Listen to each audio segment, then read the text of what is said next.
Okay, yeah. now I'm recording. recording We're again. about to catch Moth's candid listen to Good Credit by Playboi Carti featuring Kendrick Lamar. Oh, okay. Okay, let's see here. Good credit.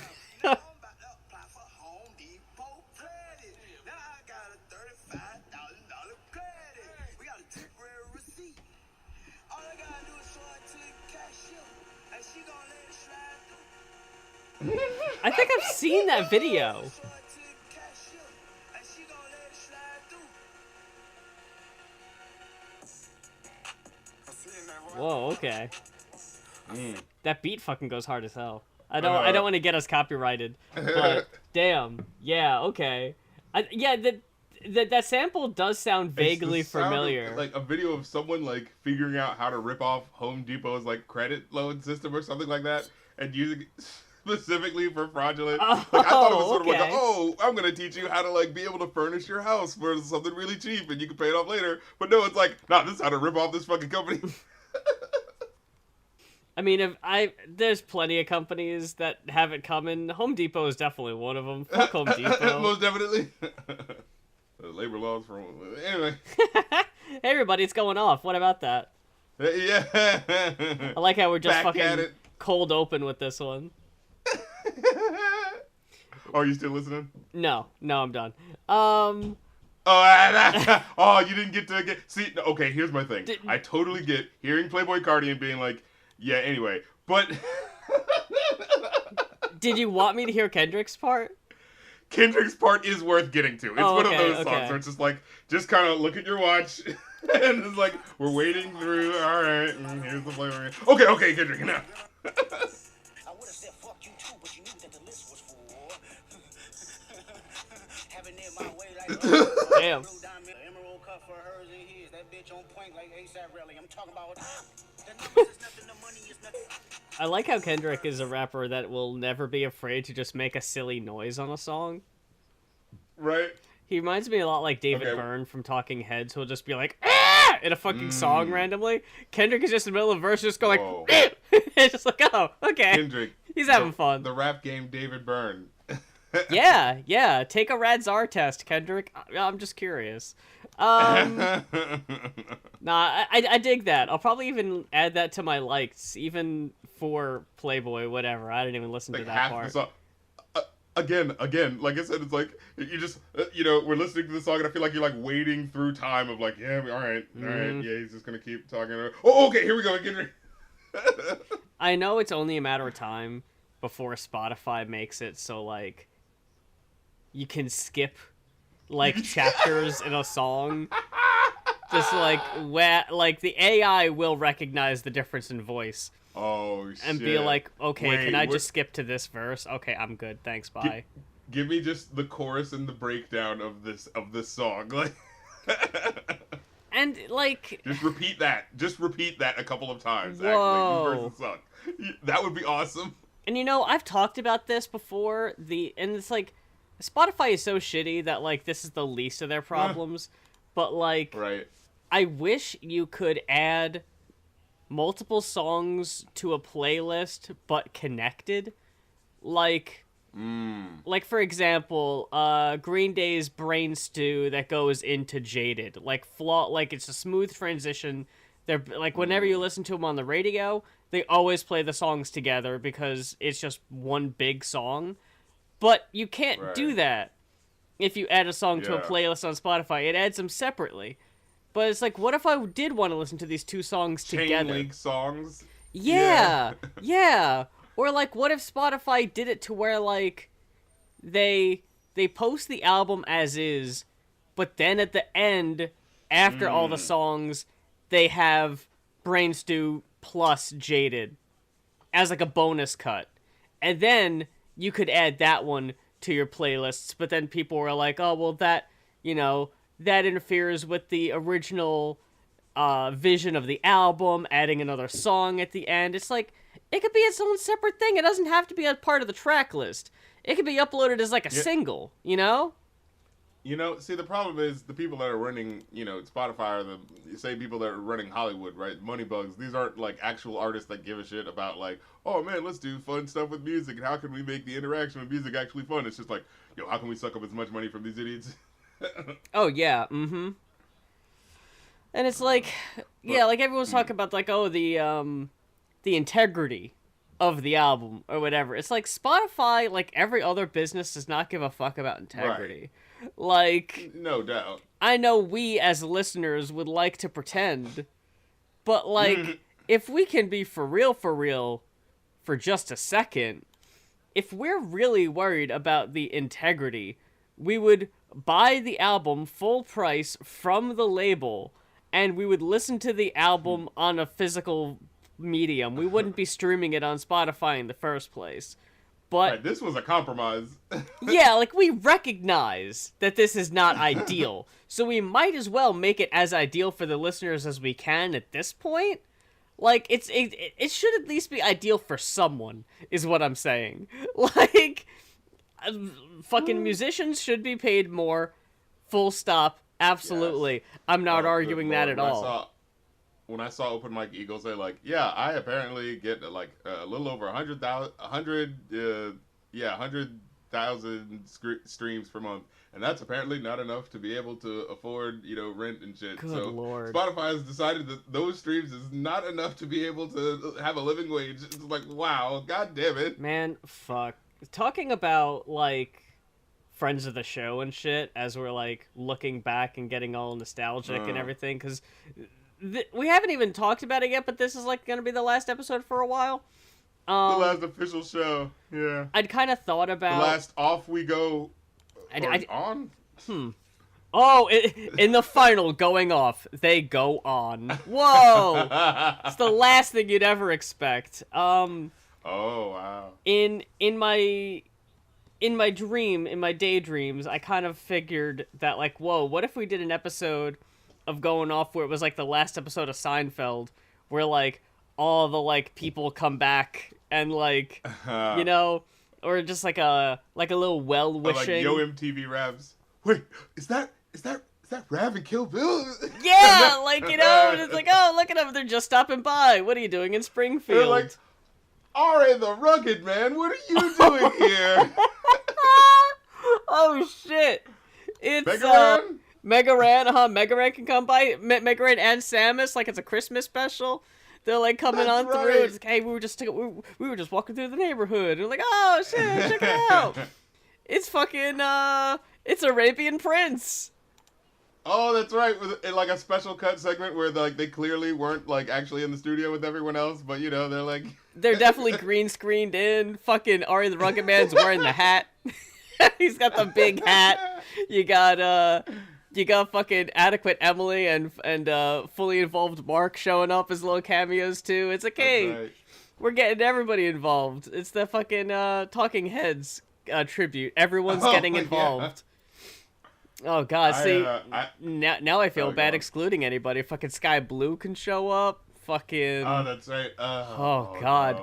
No. Who's the vampire dude you talk to? Vampside Norman. Vampside Norman pops up. Mm-hmm. Yup. The French rapper. Fucking Changeline shows up, and that's right. Like 5-time guest of the show, Left at London pops up. Oh, for fuck's sake, yeah.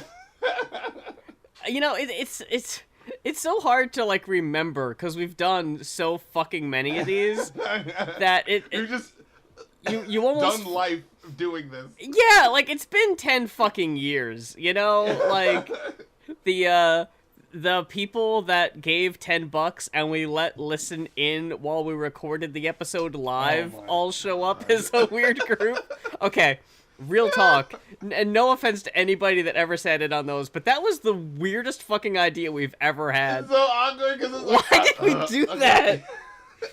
So you're doing the episode and then you just every so often hear some third person like it's like, what the hell? Who's that? Oh fuck. But we really do love and appreciate everyone who ever supported us either on Patreon or Ko-fi. Yes. And any of the whoa, I forgot the lineage.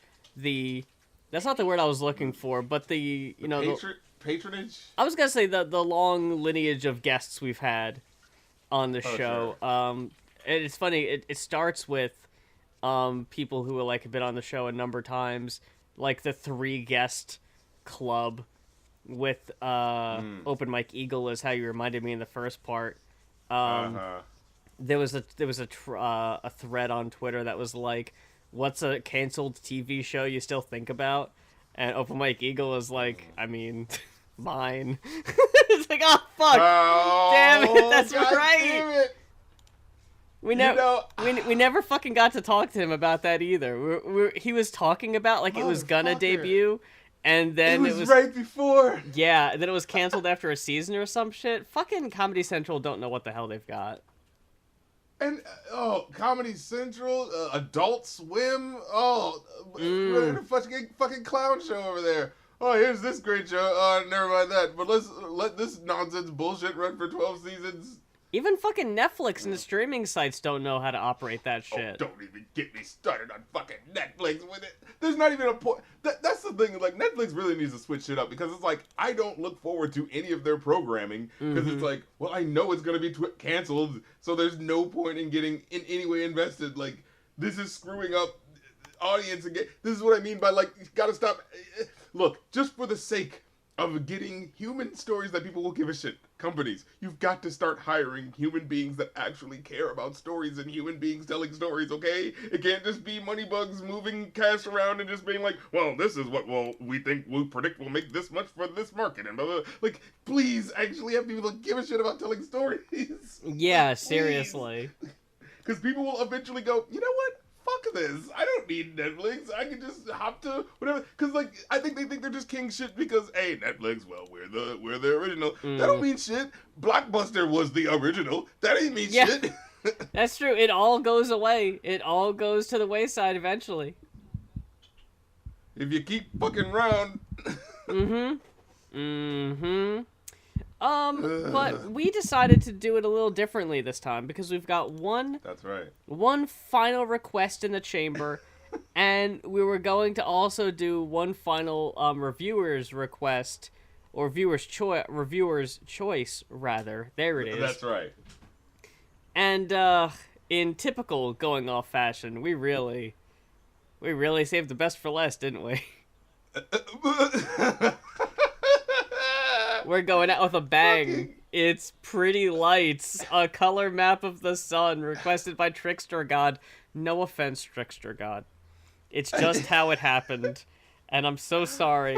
But for just a second, this is really the last request we're ever going to do. This is it, huh? This is the way the world is. Not with a bang, but with a whimper. Look, I recently saw people talking about, was it Severance, I think? Or some show where they were like, people can't watch TV shows anymore without feeling rewarded for watching a show.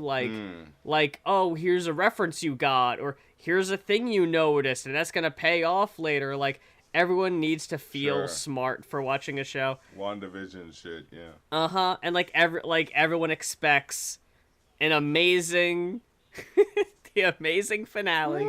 You know, sometimes you get a color map of the sun by Pretty Lights, and that's just how it shakes out sometimes, you know?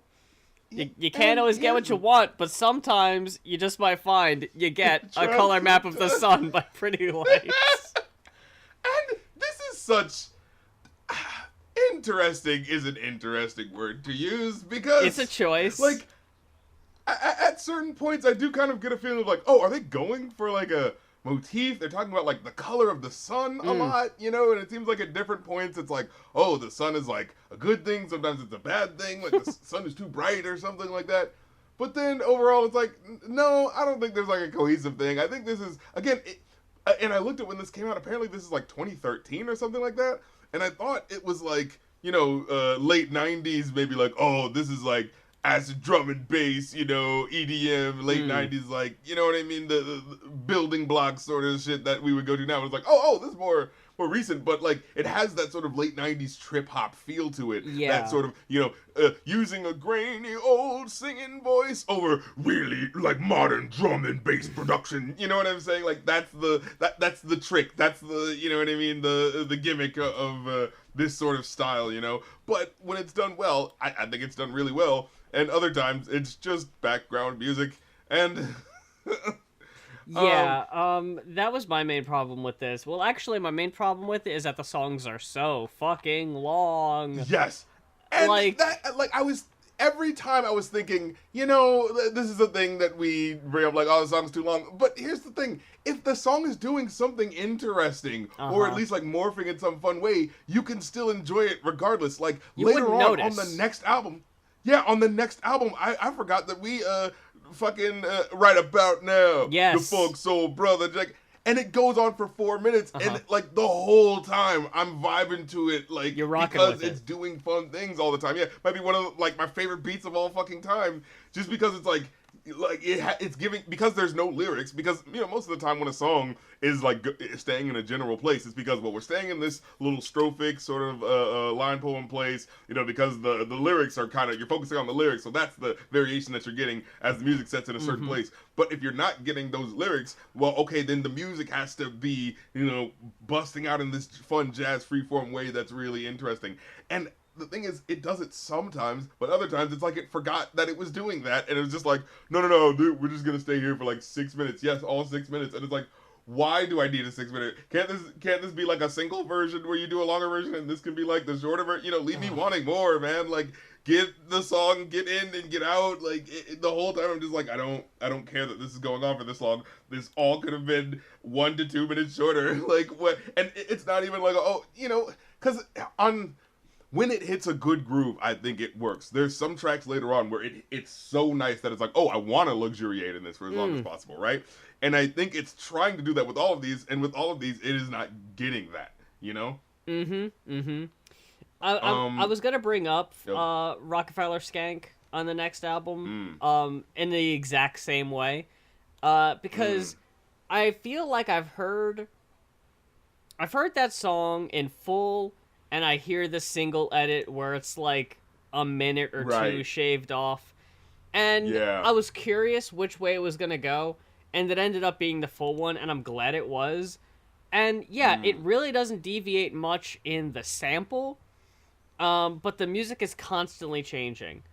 With the Right. songs on Pretty Lights, A Color Map of the Sun, the sample they use is very basic. You know, it's not really doing or saying anything particularly interesting, but you're just stuck with that because it keeps looping and keeps looping, and the music isn't doing anything particularly interesting.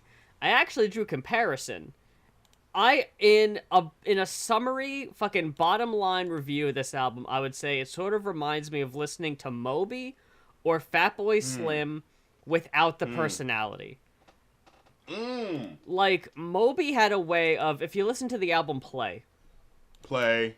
a lot of the album, the songs on there, very small vocal sample that repeats the whole song, but you don't get fucking tired of it. A, because the songs are not... Yeah. That was Fatboy Slim. I get those two. I get their styles tangled. I understand. But, like, here, a lot of it is just kind of generic sounding, and some songs kind of sound like they could be wrestling entrance themes, and I don't know if I mean that positively or negatively. I mean it in a sense of, like, this isn't like, oh, it reminds me of, like, a Stone Cold or, like, Bret the Hitman Hart or whatever, like a legendary theme.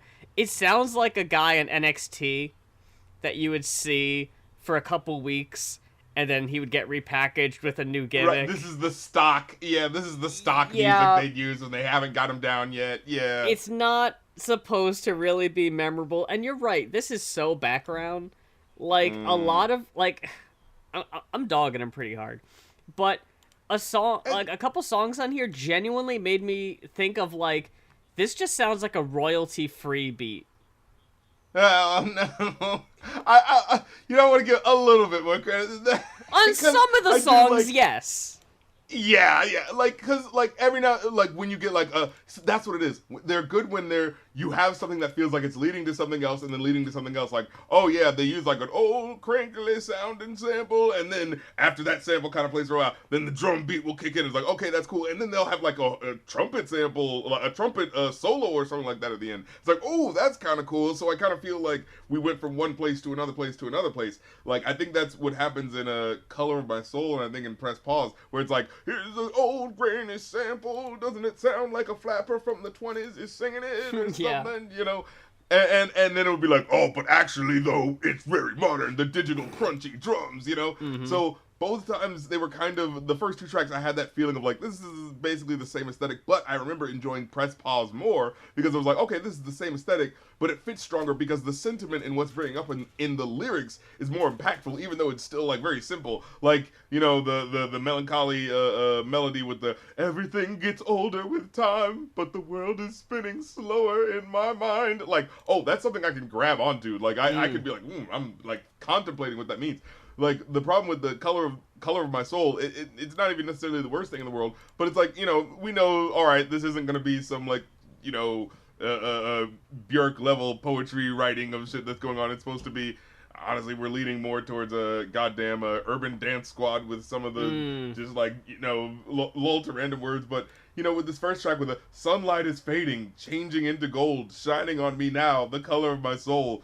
It's just slightly too like intricate for me to like feel what that is. But then when it's the very simple press pause like of what that is, it's like, okay, I'm riding with it. I can get what the aesthetic of this is. You know, the melancholia that we're supposed to be feeling. You know. Mm-hmm. Then we get Let's Get Busy, where I was like, indeed, the more modern, charged up sounding instrumental. It's got that heavy dropping loads feel to it. And I was like, wait, did I ever tell Moth about the dropping loads meme? Have we talked about this? I was about to say, you're just gonna gloss over the phrase dropping loads. What are you talking about? Yeah. So there was my friend you know, used to show me like, you know, EDM and dubstep tracks and stuff like that, and one of the bands was Big Gigantic, and I can't remember what song it was, but all of their albums like have a sort of like futuristic cool looking thing, but they're all kind of like look similar in terms of like how the album cover is framed. At least I remember it always has like a circle, like a sun sort of looking thing to it. And which was the album? It was one track where it's like, yeah, A Place Behind the Moon, that's the one. Sky High, that's right. It has the bass line that goes bum bum bum bum bum bum bum bum bum bum. And I remember just listening to it because it just goes on for a while. And I'm playing cards with my friend one day, and we're just joking around, like, and I'm just like, "Bitch, I'm dropping loads all over your fucking face." And and again, we're about to go deeper into the lore again, because the reason why I was thinking about that line is because there's a porn star. And have we talked about this before? A male porn star who did that in the 90s of like whenever he would finish, he would say, "Oh yeah, dropping loads all over him." No, I've never heard that. I thought I talked to you about this. Surprisingly, So, no, okay, it this is doesn't. new information. Yeah, it doesn't sound familiar.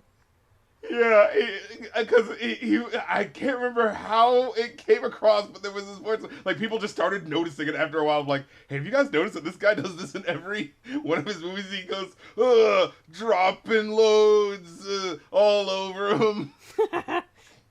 He specifically says that. I think that in Crank 2, he has a guest appearance when like the porn stars are protesting or something like that. You know, it's like, oh, we're not pieces of meat, and the guy goes like, we're dropping loads all over your bullshit wages or something like that. Oh fuck, that's cool. So yeah, watch Crank 2 out there, folks, or maybe just that part. For just that, yeah, sure. Yeah, you don't need to watch a sequel to that movie, but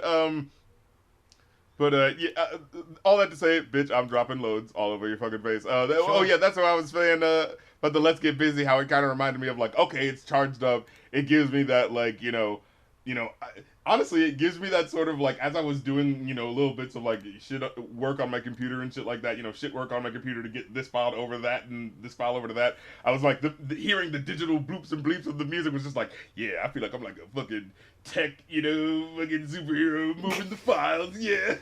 Like, when the music makes shit more elevated than it actually is. I was like, yeah, all right, I'm like doing shit right now. I'm moving digital info, Making it more grandiose. Yeah, it's the part where I look to the camera and it slightly zooms in and they go, we're in. When I click the link, Big dramatic zoom on your finger as it clicks the button. Right? Pew! I'm typing for a little bit, even though if you look at what I'm typing, it just looks like gibberish. Oh, yeah, with the fucking... You're in a dark room, but just the green text on the screen is reflecting on your face. Yeah. Yep, mm-hmm. Yeah, I thought that song was okay. I liked Around the Block. Yeah. And I didn't really... I didn't really feel Talib Kweli's contribution per se. I just thought, as a song in general, I thought it was the catchiest one. That is, I will definitely agree with that. But my problem with this is, like, I kind of forgot on the first listen that, like, there's actually, like, words in most of these songs. Yeah. I just forgot because they happen so few and far in between. And when they do, because I was looking on the lyrics, I was like, oh, I guess they do say something here. I guess they say something on this one, too. And I was like, I almost forgot there was a verse. I thought it was just, like, a sample. You know how these, trip-hop, late 90s DJs like to just sample, like, one or two of the words. Smack my bitch up. You know what I'm saying? Something like that. And it's like, oh, we're not actually going to get a verse. We actually do get a verse here. Which, like, it's not too bad. It just feels like there's a general issue that I have with the sort of, the new Jabez side of, like, production, where it's like, oh, man, these beats are really heavenly. They sound so cool and so textured and layered. And then you get some guest rapper who's clearly not saying anything, and it's like, okay, you spent a lot of time on making this texture of the music, and then you just have some guy just kind of word salading all over the place, Like, that's always my problem, where it's like, the music will feel very intentional, and then the words just feel like it's nothing, and then it's like, well, it kind of pulls me out sometimes, because it feels like, well, like, I understand making music and trying to get, like, different textures and layers and colors and sounds, from that, but sometimes I feel like the actual, like, what rap can be in terms of it being a color on a track, it sometimes feels like it's just treating, as just a buzzing someone talking, like, and later on this album, there's one specific part where it's like, okay, this guy's not saying anything, he's just saying it really fast. That particularly felt egregious, where I was like, that didn't mean anything, but with this one, it feels a little like 6 of one half dozen in the other, where it's like, oh, I kind of like the sort of weirdly sort of a positive feeling of the beginning lyrics, where you hear like, right now is the best moment you've ever known. It's like, oh, is this like, telling you to appreciate life, right? Like, because look, it's like, everything is perfect, everything just fine, we keep on moving everything while the sun is shining. I'm like, oh, okay, we're going for like a sort of appreciate life. And then Talib Kweli's verse is like kind of about that, but not really directly, like it's like a little bit about that, but not in like a direct way. Like, it's like, my God is the byproduct of New York City lights. When you criticize and you caught up in all the pretty lights, getting high in my city's like a requirement, its environment. And I did like that. I won't harp on it like a violin. Analog back in the house like it's the sand and fog. Like, I thought that was really cool, like a little references like that. But yeah, I was like, oh, yeah, all right, this is, more than 2 bar phrases worth of, lyrics in this music. Like, oh, okay, that's cool.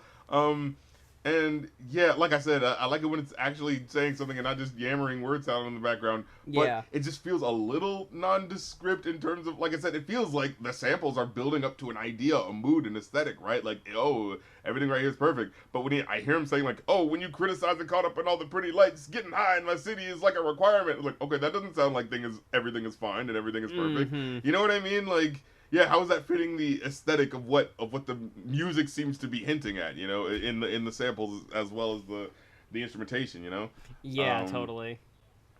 Yeah, then we get Yellowbird, which, like, chill, down tempo, definitely a different sound from before, but it just sits in the same groove for like almost 6 minutes, 5 minutes and 40 seconds, and I'm like, I don't fucking care. And it's like, and I looked at this, was like, oh, hey, there are lyrics in this one, and it's like 3 minutes in, and it's just someone going, Yellowbird, Yellowbird, don't fly away. I'm like, I don't I don't care. Like, I Yeah. know you're like layering it in a way to make putting an affectation on the vocals to make it sound sad, and it was like, I'm just not interested. And like I know we've And talked about before the mm, phrase like why does a song have to be so long? Like mm, I it's tricky because like the simple answer to that is because they wanted it to be. But like sure. I don't like Because, like, why should I care that this is still just yeah. happening just like this? And I feel like a group like Daft Punk knows how to play with that. Uh-huh. Group like Daft Punk will give you so much variation and so much interesting, and then they'll give you just a drone for a really long time, and it feels almost intentional, where it's like, wait, like, you were doing so much here, and now it feels like you're trying to get my brain to, like, do something. It feels intentional, you know? And like I've mentioned before that Daft Punk have a way of they kind of edge you in a way of like Totally. like this has repeated if this repeats one more time I'm gonna be fucking Like sick it- of it, and right at that point yeah, it'll switch up and it'll be like, okay, we almost got you to tap out but we changed it at the last second, so now you're still rocking with us, huh? And you're like, yeah, I guess I am. I was really They getting bored stretch there you. for a second, but you pulled it out. Yeah, and there's an art to it. I think there's an art to the minimalism, Yes, absolutely. And let me see, Go Down Sunshine. Yeah, this is especially the really slowed down, affected, scratchy vocals. It's trying to pull the emotion out of you. Go down, sunshine. See what tomorrow brings. And it's a problem with a lot of these tracks where like I'll feel like it's going for like a more moody sort of feel in the aesthetic, but then the drums kick in, and it's like, never mind any of that, you know what I'm saying, more down tempo aesthetic we were going for, because now the drums need to be here, Yeah, exactly. And it's like, I don't hate them, I don't hate the drums when they kick in, they're satisfying, enough fine, but it does give that feeling of like, is this the only trick, like, because this just feels like the last track, Yeah. And then, let me see, So Bright, again, it's almost a stereotype of what this song is, what these songs are at this point. Grainy soul singer singing about the light being really bright, but then there's really dark drums underneath, So- that's right, this is the one. Oh, this is the one with the rapper just going, just another minute when I put enough in here to get enough a chance of the verse and I never extracted it. And then Pop Lock giving the mother the earth and the refrigerator in her face. I got the easy ace sliding anytime I'm ready to give a misstep, slicing and dicing. The brighter energy, infinitive, definitive. It's like, stop it. Like, actually say something, So Bright, by a very slight margin, got one of my higher ratings. Same with Around the Block. I mean, I get it. It's only, like, when I say higher ratings, it's, like, slightly higher than average. In terms of, relative to what's happening. Yeah, compared to the rest of the album, yeah. Most of the album is very middle of the road for me. Most songs are, like, in the 2 range. Hate to be too much of a buzzkill here. Wow. But, yeah, like, seriously, by the time we got to Vibe Vendetta, I said, I'm bored with 3 minutes left, I'm skipping. Like, I got very unforgiving with this album after a while, because it is almost an hour. And most of these songs are in the 4, 5, 6 minute range. And I'm sorry, you haven't earned my attention. Like, right. I gave you my attention in good faith. I sat down and I listened to this album, and you know what? You blew it. You You blew it. You blew it! I tried my best. And, like, I honestly, to my credit, I did listen to the whole album here. I didn't skip the whole album. Just, like, there were a couple songs. Yeah, Prophet. This was just an instrumental, I think. And I seriously, I was skipping around. I was like, when does this get good? When does this get good? Oh, it doesn't really? Okay, fine, next one. And then I just have no notes for One Day They'll Know. I have no notes for Always, Always. And then I just thought it was annoying vocal sample on My Only Hope. And I was just, I don't know, man. I was just so done. When I saw that there were 5 or 6 songs left, I was like, God damn, you've got to be fucking kidding me. I can't. The one highlight on the second half of this album was in Vibe Vendetta, when you hear the rapper for a 2-bar phrase, really quick. He says, "I be on that new, y'all same old, speaking on that old shit. Y'all be like a payphone." I was like, okay, that was kind of cool. I wish I could hear the rest of this verse. But what's so annoying about trip hop a lot of times is like, here's someone who's really interested saying something. Anyway, we're gonna cut that off. It's like, no. Oh, yeah. You know. And yeah, it's like, what the hell did that like really cool line have to do with the later part about dreaming of the day when all the pain will fade away? Like, is that related?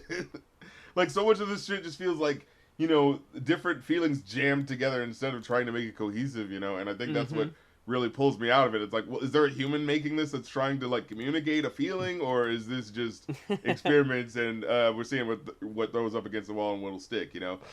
It's funny that you asked, is this a human or whatever, because I have a similar question with the next album we'll get to, but we'll get to that in a second. But yeah, Done Wrong I thought was actually pretty nice. I was like, all right, this one actually pulled me all the way through, like a boat over a mountain with this length. You know, I actually like the wailing old grainy sample against the modern digital crunchy drums on this one. You know, it's a good combo when it's done right. And it had a nice floating trumpet sample to backlight the bloopy groove that was going on later on. So I thought that was really nice. Then Prophet, again, is like, okay, this feels like a less impactful version of what I just heard. The soul vocals are barely there.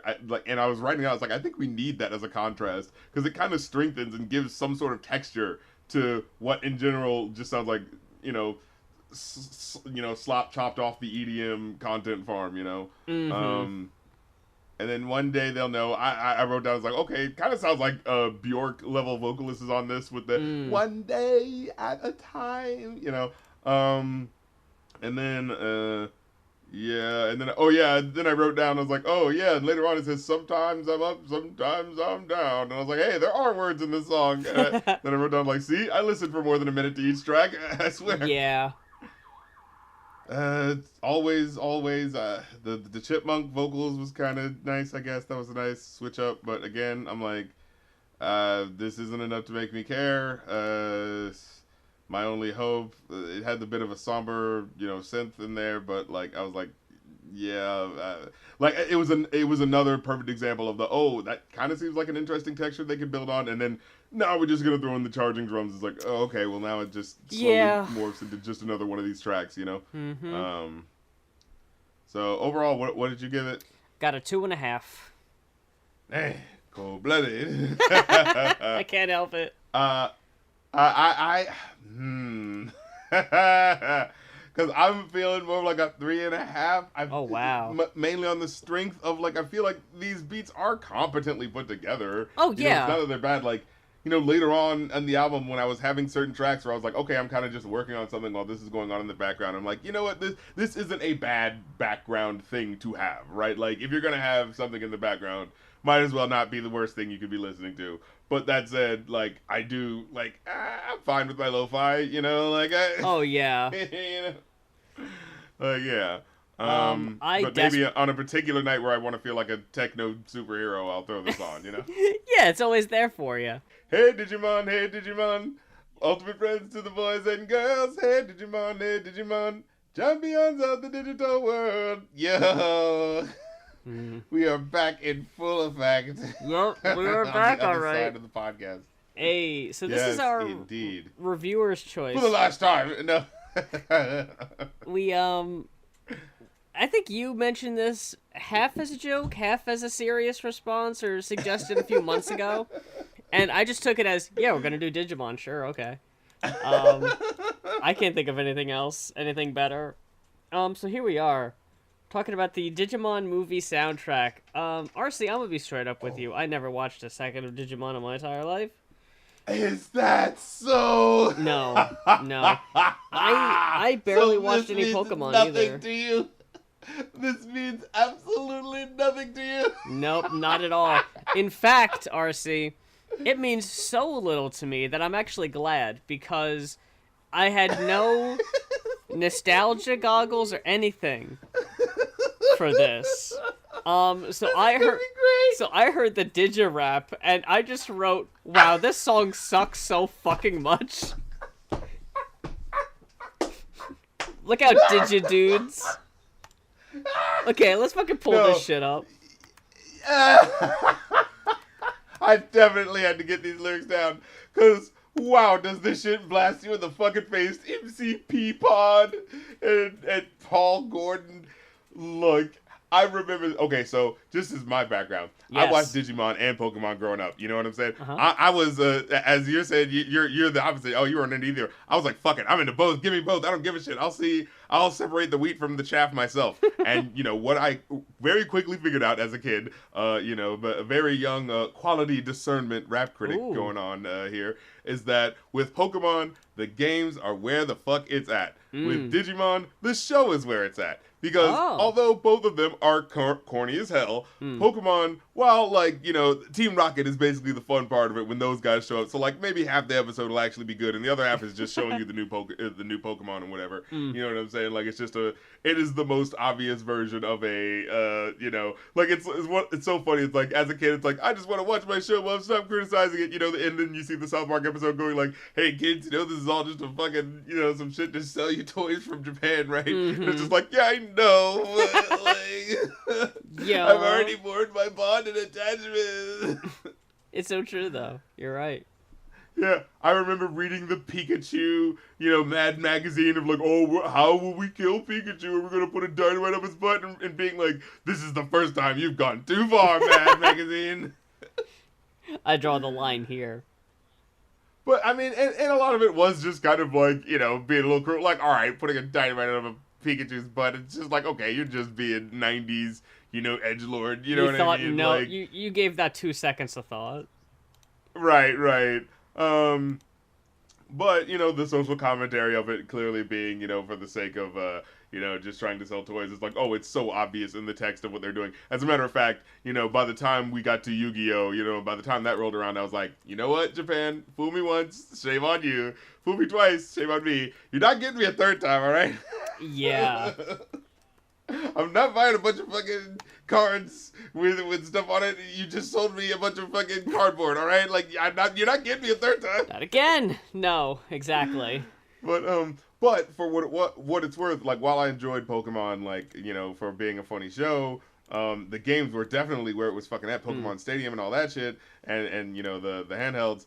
And with Digimon, it was quite the opposite. The show was the most interesting because it actually had a plot where, you know, the Digimon, like, evolved, but only in certain situations. Like, oh, when we're dealing with, you know, a high-pressure thing, okay, you know, this bond with your Digimon makes it evolve, essentially. So it's more of, like, honestly, like, a directly more plot focused, like, oh, like, so their evolving is directly tied with, you know what I'm saying, them sort of being able to get through what they're dealing with, right? Yeah. And now it was always kind of frustrating because they would de-evolve back to their you know, baby forms or whatever. So yeah, that was always the frustrating thing about it. And it was like, so it's like, you know, you got to enjoy them being powerful, but only for a little bit. It was always that frustrating thing. And with Pokemon, it was they just evolved, you know? So I always thought there was always that interesting little contrast that was going on there that feels like the sort of Pepsi and Coke. Like, did they come up with that together and they go like, you do that thing and I'll do this thing? Because that just feels like such a, like, we agreed on doing two specific ways of doing this, you know? Mm-hmm.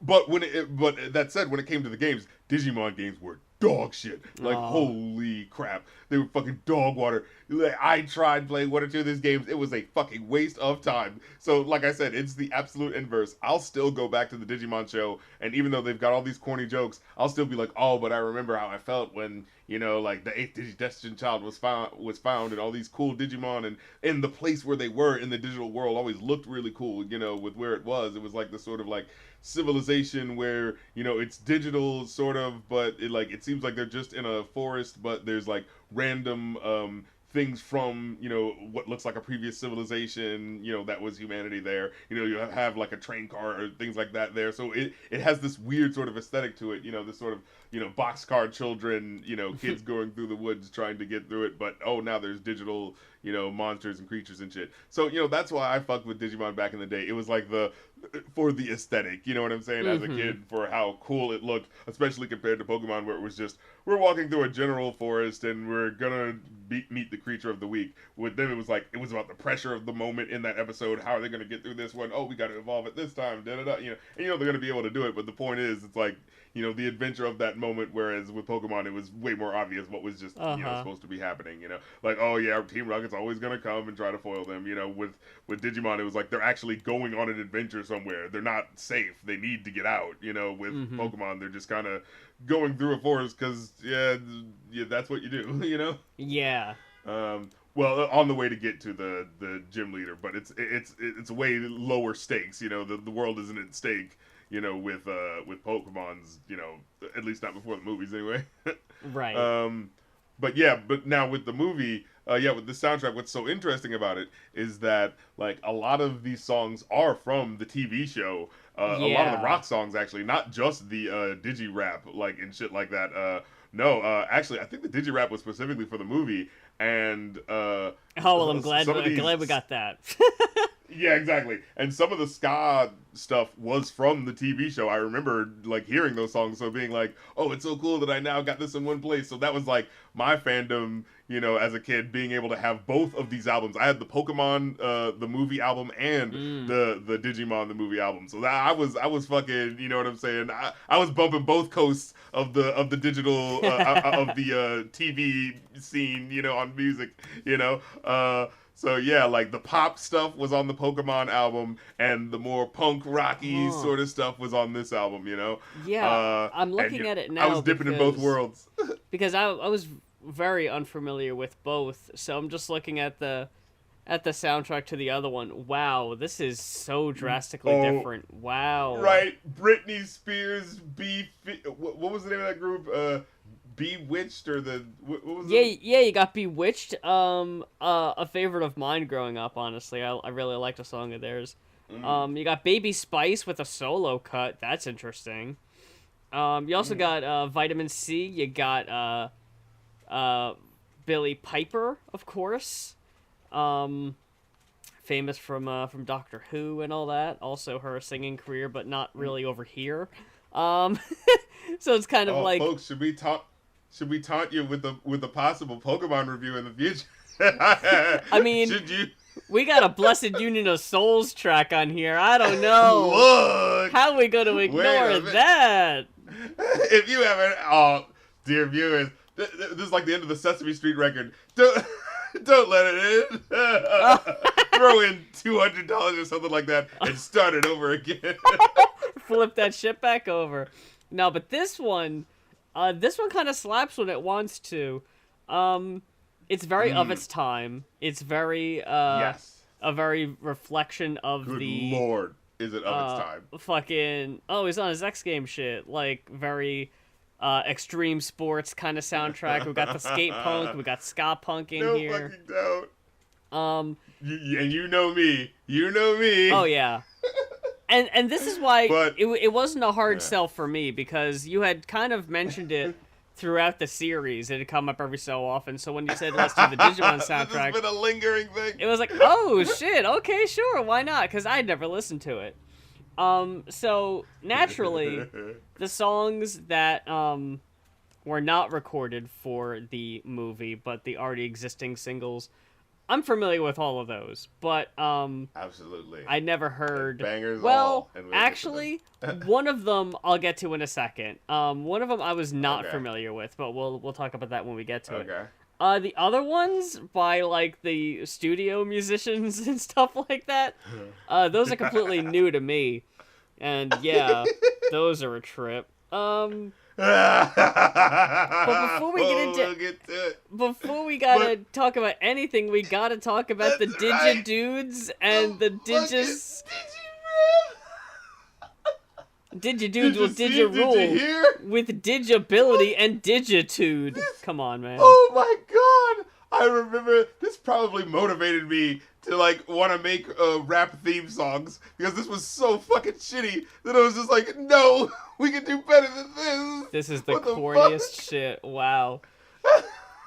Did you see? Did you hear? Wow. Fuck off. Okay, here's my thing. That's the best play on words out of all of this shit. Well, yes. Yeah, that's true. Because at least, oh, did you see? Did you hear? Oh, okay. And then our Digi Destiny starts today. But then when he goes, well, when Digi win the Digi Bison in, it's a Digi Dynamic Force in Digiland. When the Digi Past and Digi Present collide, the absolute worst one. Time to Digi side.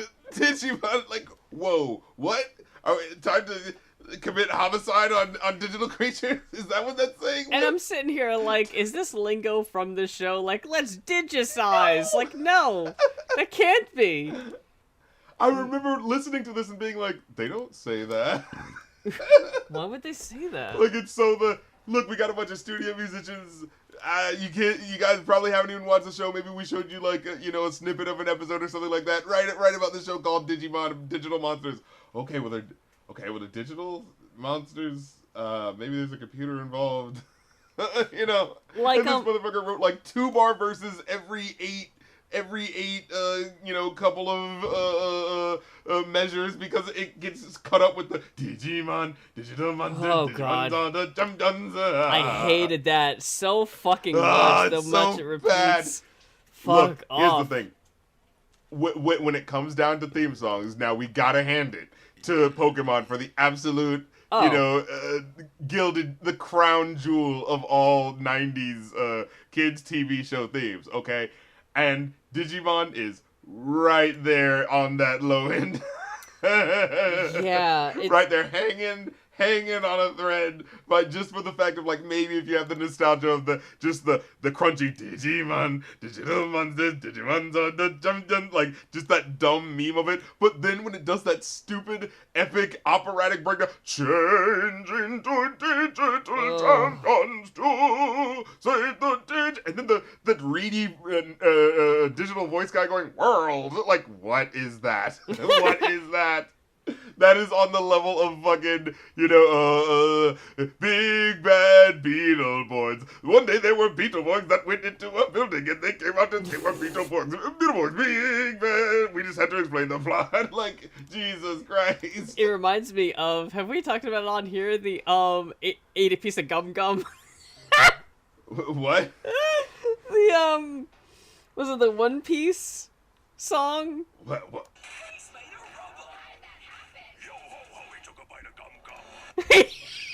Yo ho ho, eat a piece of gum gum. Oh yeah, and his name isn't Loopy, it's Monkey. I got it confused with Lupin, and I called him Lupe, and it's Monkey. My mistake. You can tell I don't watch this shit. It reminds me of the Lou Bega singing songs for Fox Kids. Right.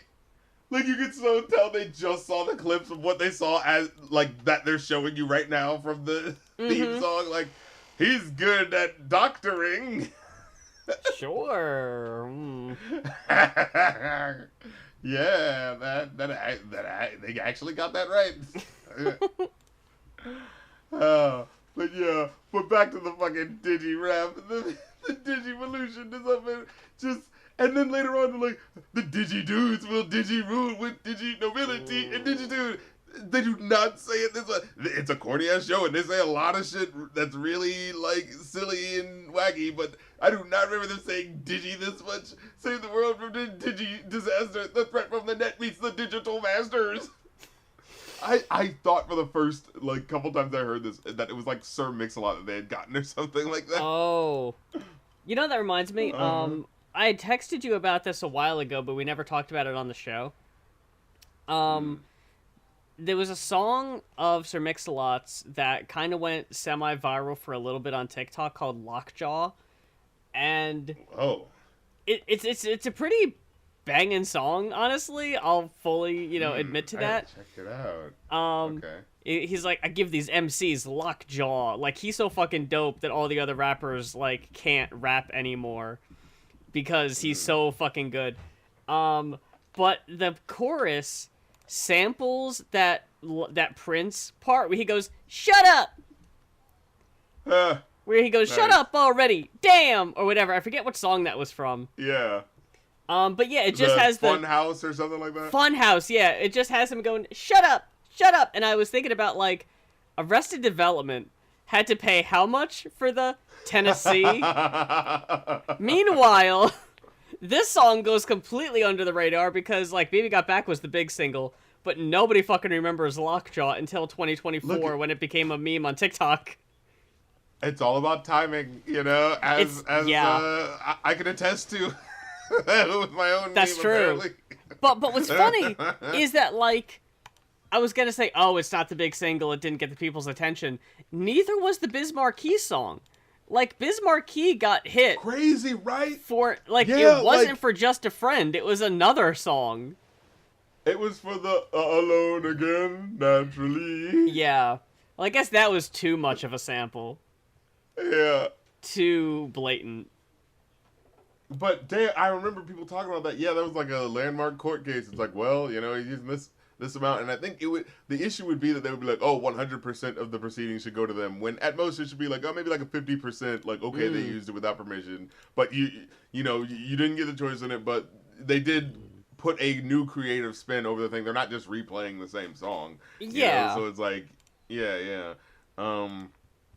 But I think that was the thing for because around the same time, what was the court case for? Can we kick it? A Tribe Called Quest. Yeah. I think they got sued for that one. Reed And song. what's his name?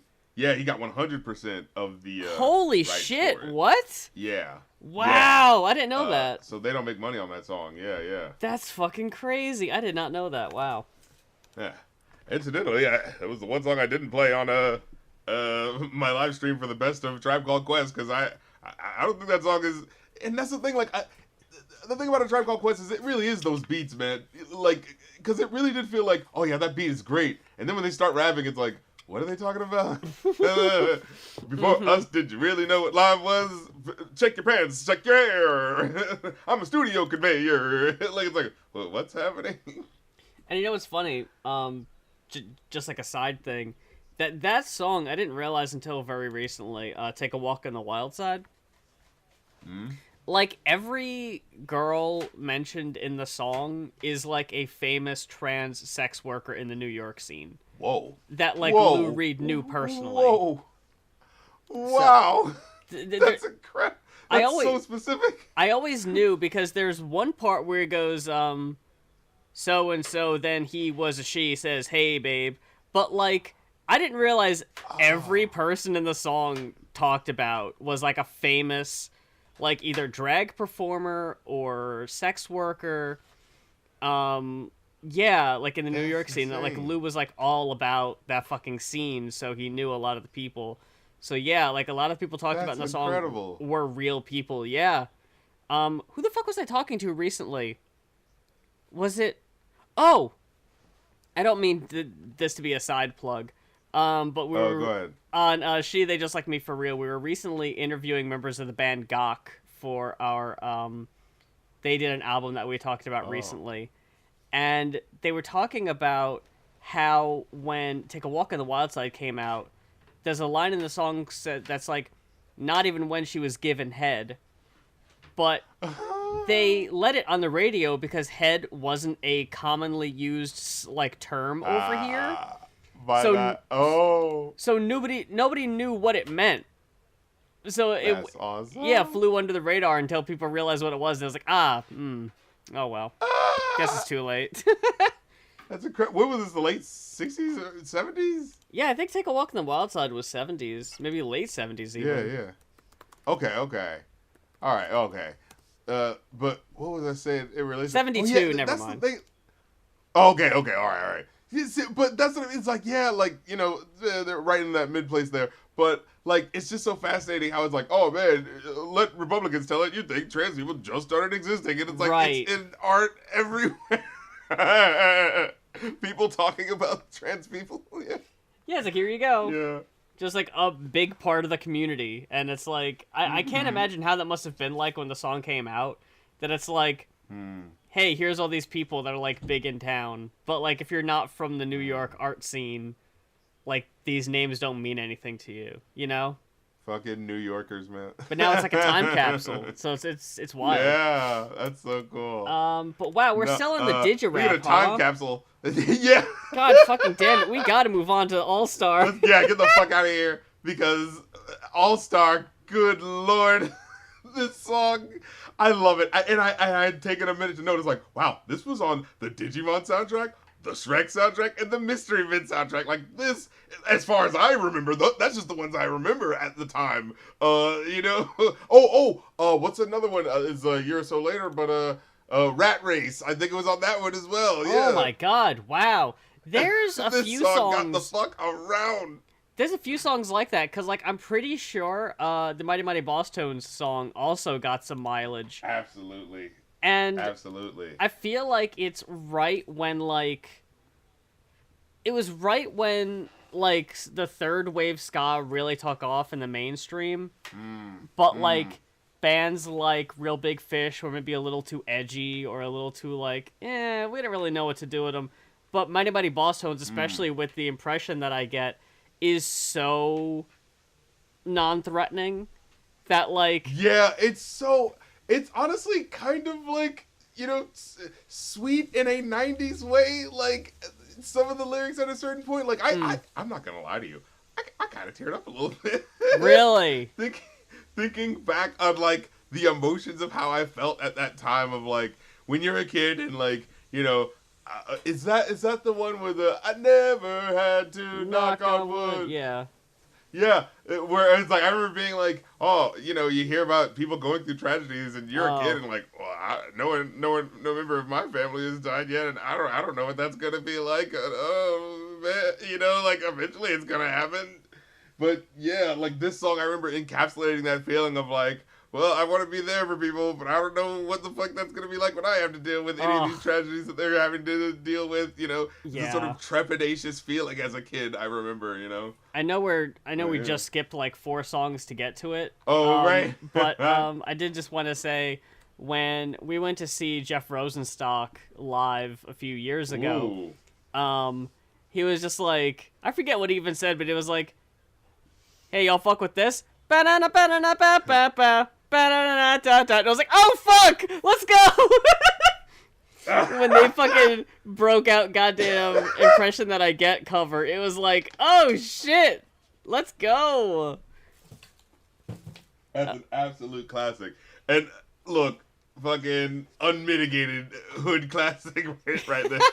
Look, I played that in my fucking hood all goddamn day. Holy shit, this track. I remember playing that shit on summer days, when, like, there's nothing to do all day and it's just in the living room just blasting that shit and dancing along. Like, look, I couldn't help it this time. Both times I was fucking getting up and fucking jumping around like a goddamn 9-year-old once again, Skanking and two-stepping. Oh, absolutely. But before we get to that, yes, we got to talk about All Star, the absolute classic. All Star, but every time we say All Star, it plays twice as fast. Remember that shit?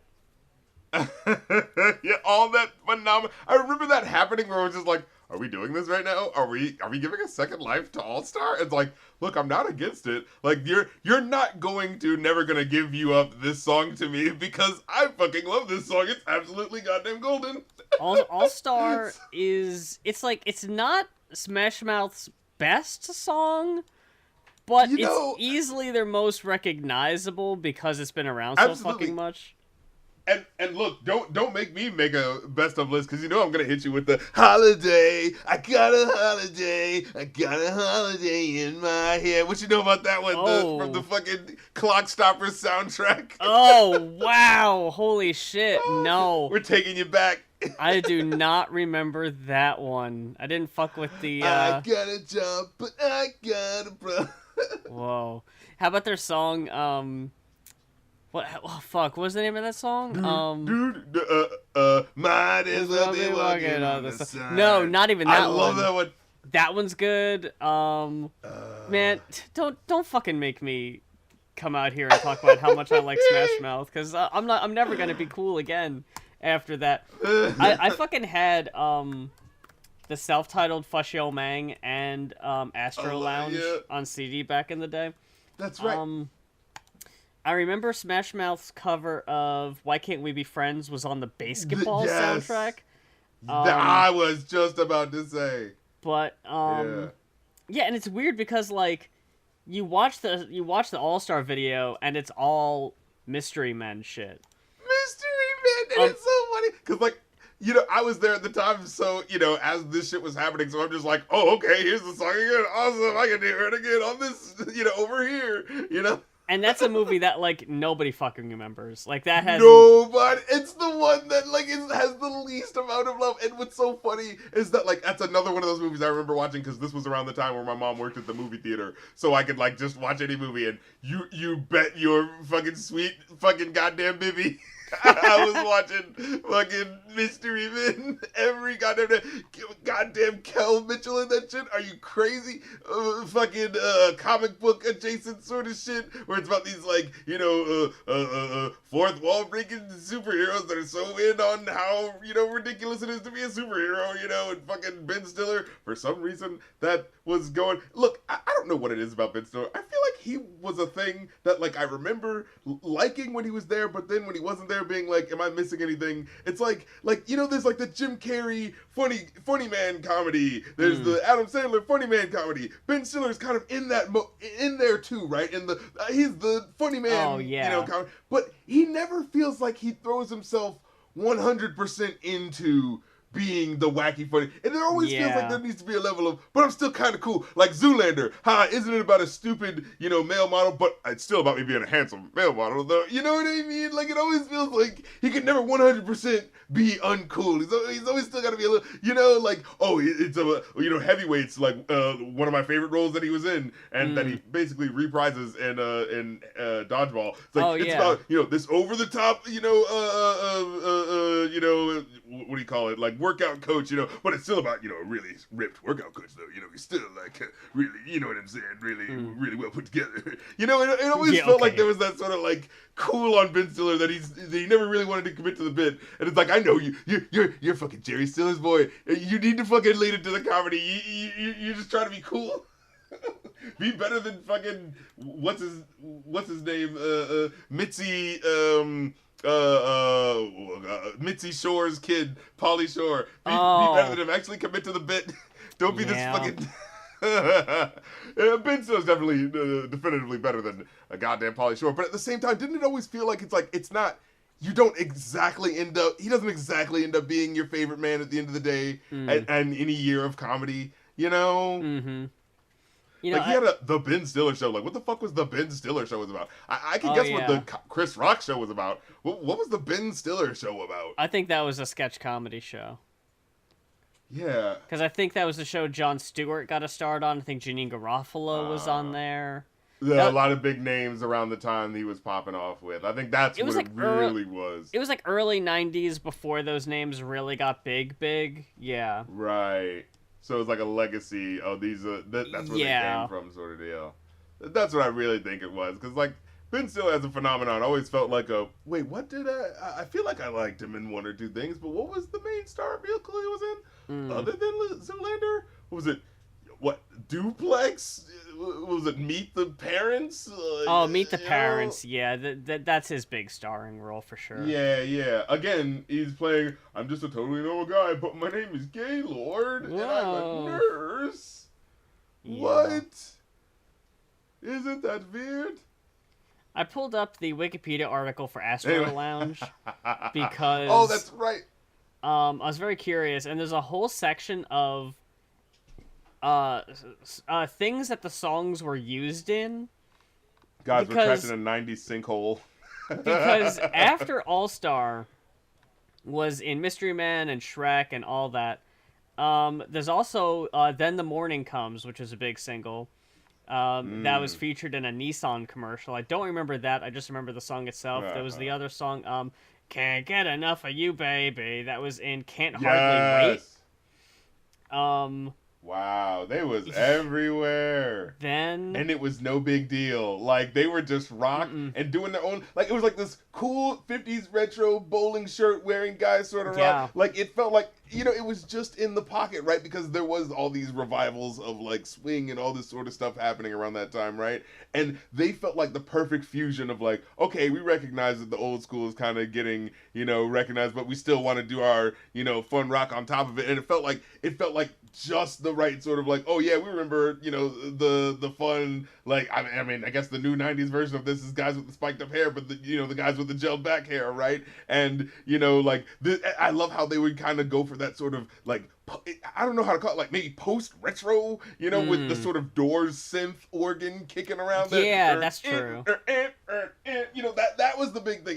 I would say, yeah, it's specifically, like, 60s lounge rock, you know? Like, yeah, it's all those fusion elements, but in a modern sensibility that just felt so damn infectious to my ears. And clearly the American and national buying public and international buying public. now Yeah. get a load of this. Another song of the album, "Diggin' Your Scene," which was not a big hit, was on an episode of Alias, if you remember that one. Whoa. But then They was collecting them checks. scrolling down to "Come On, Come On." This is the biggie, okay? This was featured in a notable Gap commercial. I remember that one.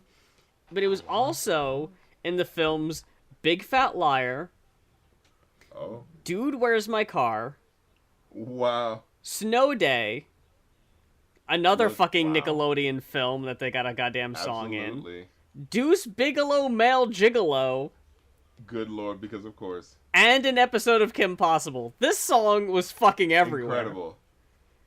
Yeah, What? that's that's kind of the big breakout one, but that didn't do nearly as well as, you know, All Star and shit. Like, I don't even know if the song charted. That sounds like the one they were pushing the most to try to, you know, get to be that single. It was also in the movie Zoom. I don't know if you remember Zoom. It was it starred Tim Allen and Courtney Cox, and they were like a superhero family, like the Incredibles. Good Lord, I am not trying to see no fucking Tim Allen movie after In the 2006. Santa Claus.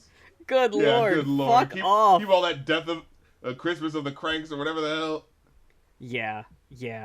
Oh, okay. Oh my God! It was also in Come On, Come On was also in a trailer for the movie Drowning Mona, a dark comedy What featuring the- Danny DeVito and Bette Midler. Oh yeah, that was the time where Danny DeVito was doing a lot of those type of comedies, like "What's the worst that could happen" and stuff like that. And then someone fucking dies or some shit. Yeah. yeah, 8 heads in a duffel bag or something. Oh, It's wow. So funny. It's so funny, these album covers. Like, they like, you know, the Björk album covers of, like, we're using CGI on our album covers. Isn't that so incredible? And then it's so dated of a certain time, Yeah. but in the most, like, plastered in that time way sort of feel. Are you looking at the Astro Lounge cover? Absolutely. Oh God. Yeah. But then you fast forward to 2001's self-titled Smash Mouth. It's just a picture of them on it. Yeah, you know, look, we're not trying anything fancy, right? We learned our lesson. Now, this was the song I was trying to think of before, Pacific Coast Party. That song is such a fucking bop. You gotta listen to that one. It's so good. Coast Party. Pacific That sounds Coast like- Party. It's even got this little, like, breakdown groove towards the end, a little instrumental part. It's probably their best song, honestly. I don't know, you know, doubters will say I'm bullshitting. Whoa. Sampling the fucking love theme? Wait a minute. Oh, this is like some Tekken music right here. Oh, and then there's I'm a Believer. We didn't even bring that one up. Yeah, for the Shrek sequel, right? Good Lord. Wow, they really got that money the American way.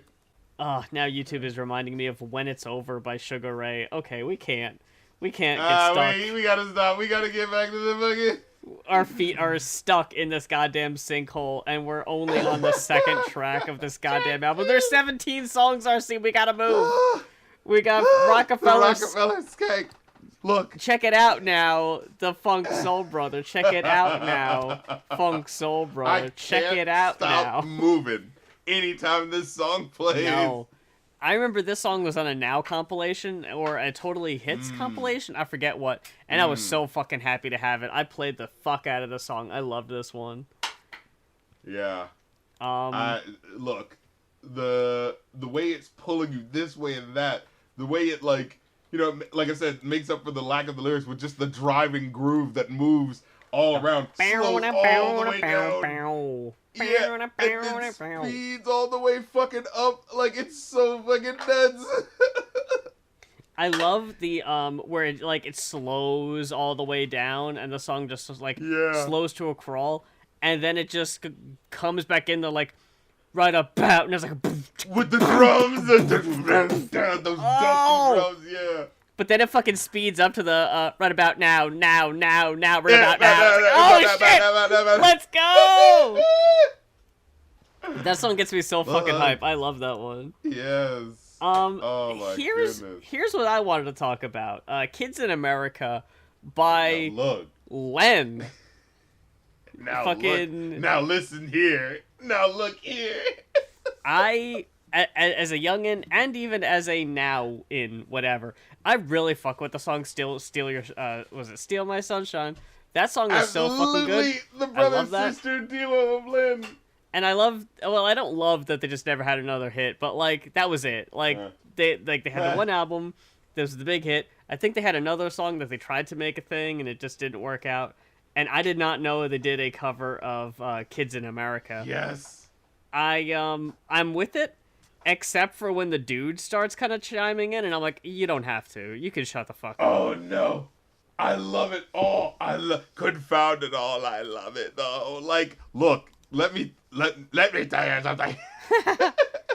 This shit in my brain rocks so goddamn hard, and I think we're getting into, you know, kid rap critic over here, you know, being a kid listening to music. I can't actually go downtown. I can't actually, you know, be a part of the nightlife, but I've got this music that sounds like, you know, what that nightlife's gonna be like. You know what I'm saying? This shit, like, you know, we're gonna be rocking with the kids in America, yeah, the kids in America, yeah. You know, this shit sounded like No Doubt's even punkier cousin. You know what I'm saying? The way it fucking starts off, that with that heavy thumping bass, and here's the thing, that and her like so like cool, too cool for the room vocals. I fucking love it. And let me tell you something, when it hits that, you know, we're kids in America, yeah, like everybody loves the music go round.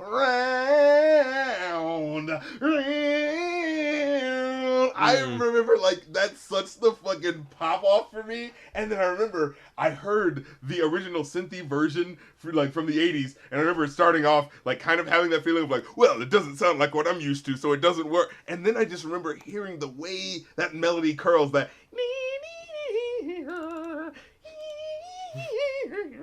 like it just kind of being like, like appreciating the contrast of the weirdness of those specific, like the way it caps off the end of the melodies with that, and it's like kind of having this weird quickly come around to appreciating both takes on that motif, you know, like of like a, yeah, you know what, I think I kind of like both. Like this song just does it for me. I think something about the way this song is constructed is just always going to do it for me. The 80s version, you know, the 90s version, someone throw me a new version, it's just going to hit for me, because I just think it's just in my blood and bones at this point, you know. It reminded me of, and I had to look up who did it because it's not a band that really, you know, stuck around, but the Muffs did a cover of Kids in America that opens Clueless.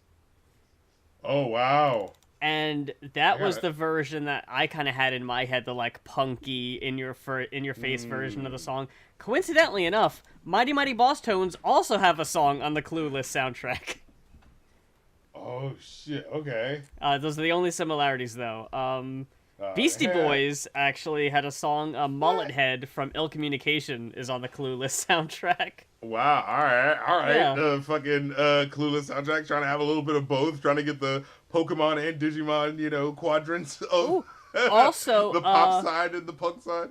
An acoustic version of Fake Plastic Trees by Radiohead is also on the Clueless soundtrack. This has got it all. Huh. This really does run the gamut.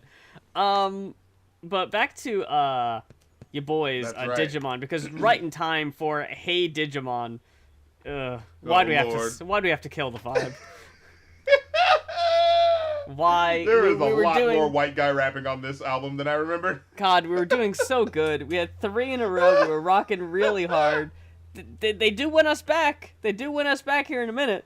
But first, we gotta sit through. Hey But Digimon, first, hey indeed. Digimon. Good lord, this is the corniest shit. Lots of rest of the boys and girls and Digimon. Champions of the digital world. 7 young kids go to camp for the summer. They wind up living in a digital land. What's the rest of the plot synopsis? What else are we skipping? We must be covering something else. All right. All right. Oh my god.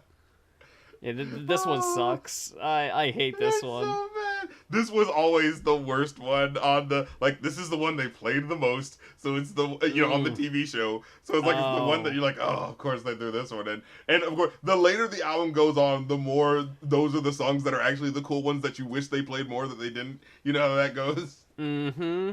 Yeah. Well, yeah, but fuck all that. And everybody knows when things go wrong. That's when the Digimon's gonna get struck. Get the fuck out of here. You didn't watch the show. Yeah, it's Bam. We gotta kick back with fucking bare it's naked Bam. ladies. Yeah, it's Bam. More white guy rapping, but I don't hate it. No. Again, me and the late 90s Stunt, the Bare Naked Ladies album with 1 week on it. That was an undeniable. That album doesn't get a lot of love, and I don't think Bare Naked Ladies themselves get a lot of love, really, but there's a lot Very true. of Bare Naked Ladies songs I fuck with. with. Oh, God, yeah. Classic. Talking about, I could hide out under there. I made you say underwear. Oh, you didn't ask. No, I just knew the next line.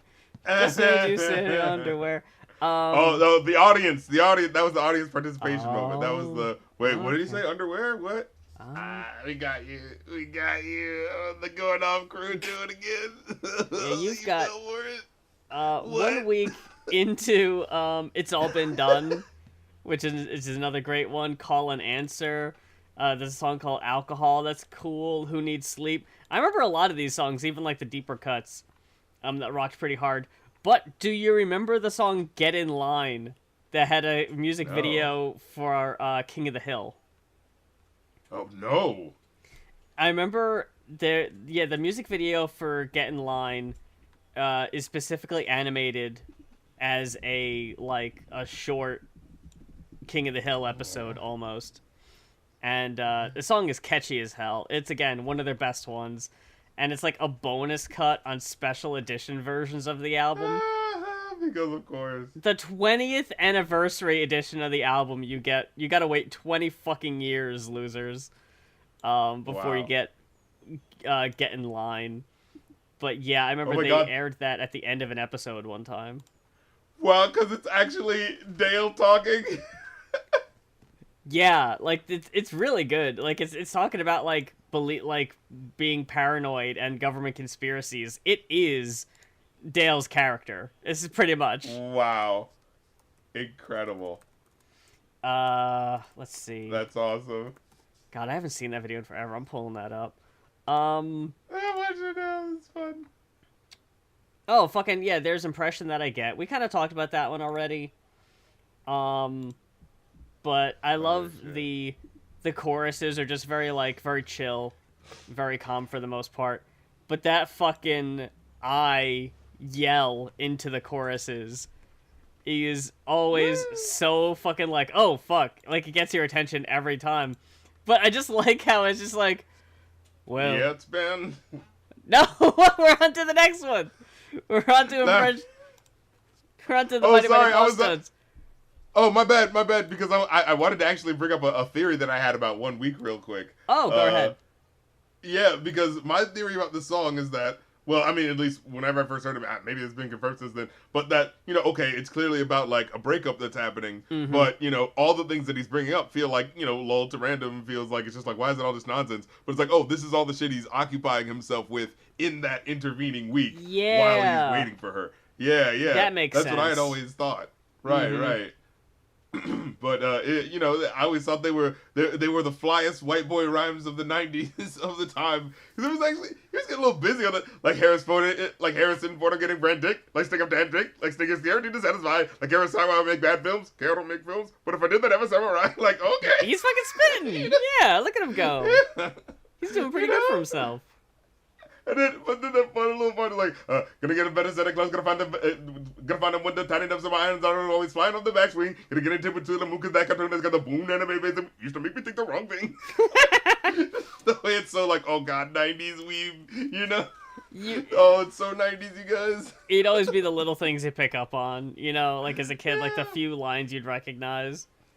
Of course. My favorite memory is losing my shirt. Like, what the fuck? What does that mean? Yeah, my favorite memory is losing my shirt. But he says it differently the first time. My favorite memory is taking off my shirt. Like, the first time he says it that way, it's like, what is he talking about? My favorite memory is taking off it and then losing my shirt. Like, what is he talking about? I never realized he said my favorite memory is. He really says that? Yes. No one fuck? talks about these things. This is why the rap critic is here. To bring up all the things that people won't bring up. The Yeah, we shit just that you kinda forgot took to it for talk about the granted. first time you heard it. Yeah. But yeah, the impression that I get, absolute fucking back to back bangers. Yeah, the,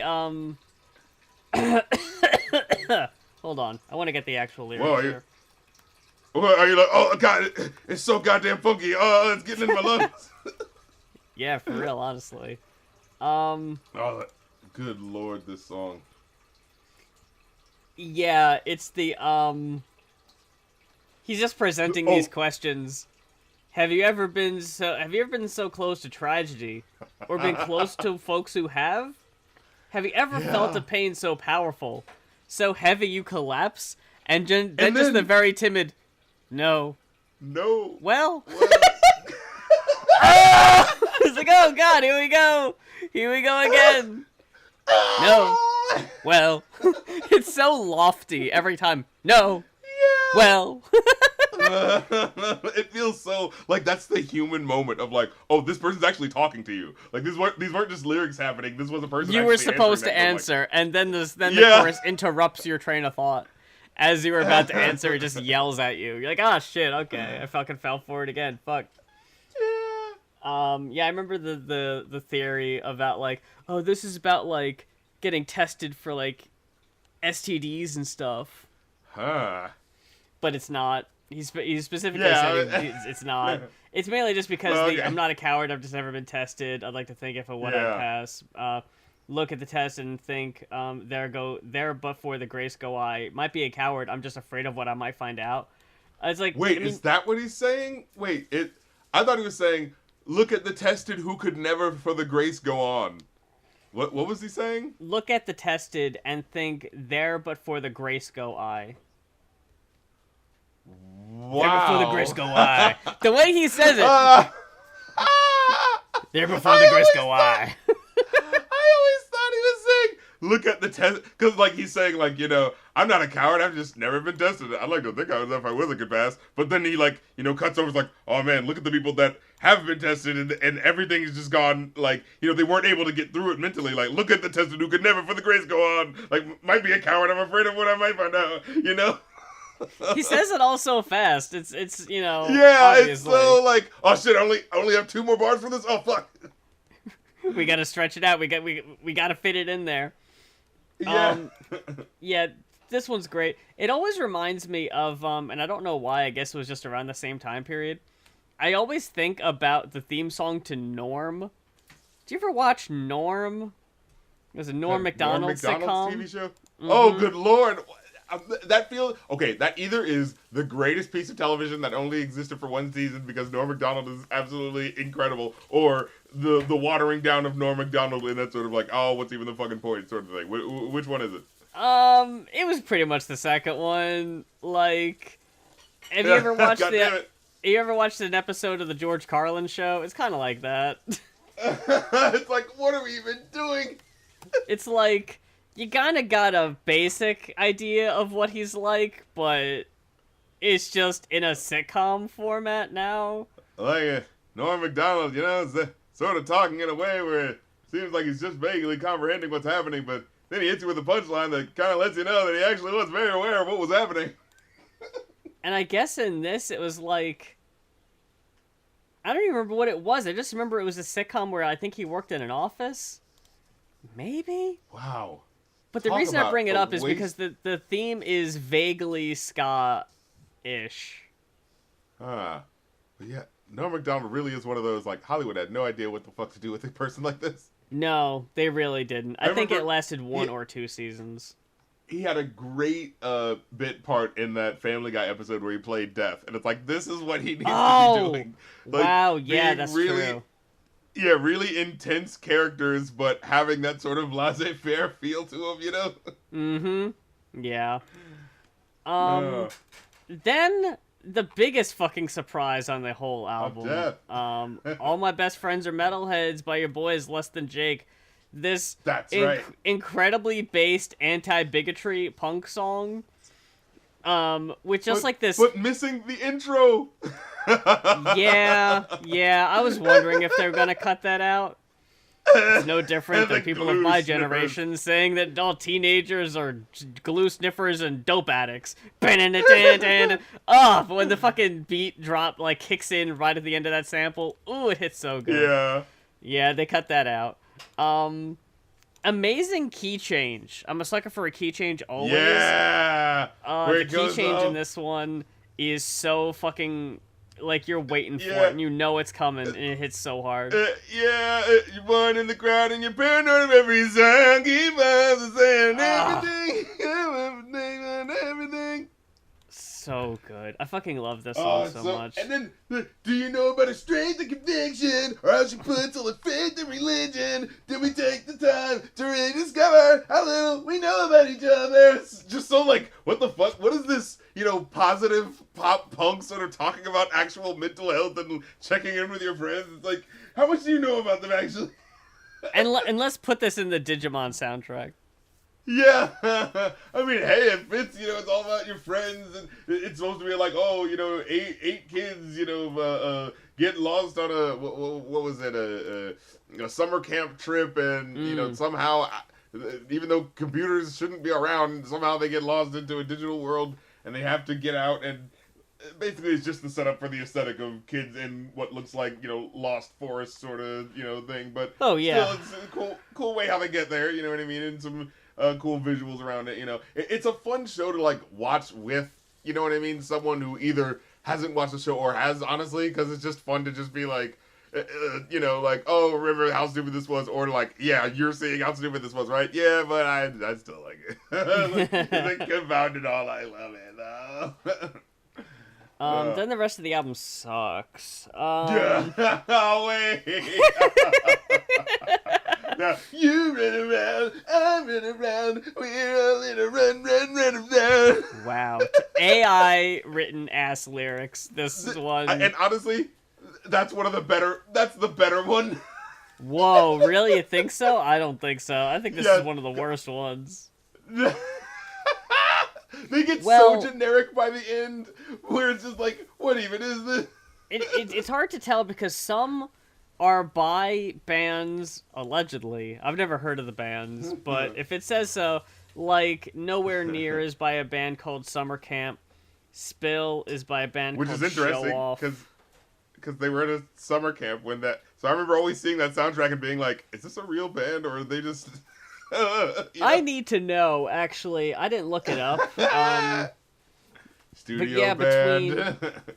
I liked Nowhere Near a good bit better than Run Around. Oh yeah. For me, it's my favorite of the second half. Everything else just kind of sounds generic. I just wrote ick Yeah. for Spill.